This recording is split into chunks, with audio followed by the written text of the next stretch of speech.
জানো তো আমার বাড়ি থেকে বিয়ের জন্য ছেলে ঠিক করেছে। তাই তো কি বললে? ছেলে বয়স্ক, টাকলা কাকু, তাই বিয়ে করবে না? না না, অনেক হ্যান্ডসাম। তাহলে ছেলেটা ভালো কাজ করে না, ঘর বাড়ি নেই? না না, ছেলেটা ভালো একটা কোম্পানিতে জব করে, ঘরদর বাড়ি ঘরদর ভালো। ও, তার মানে নিশ্চয়ই ভালো গাড়ি নেই। কি?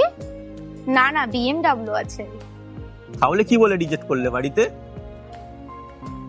রিজেক্ট? আমি তো রিজেক্ট করিনি, আমি বাড়িতে হ্যাঁ বলে দিয়েছি, কারণ আমি তোমার থেকেও বেটার অপশন পেয়েছি।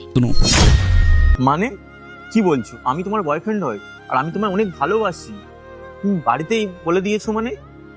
আমি তো তোমাকে এটাই বলতে এসেছি, আমি আর রিলেশনশিপে থাকতে পারবো না। মানে তুমি এটা কি বলছো? আমি তোমার সাথে থাকতে পারবো না, প্লিজ আমায় ছেড়ে যেও না।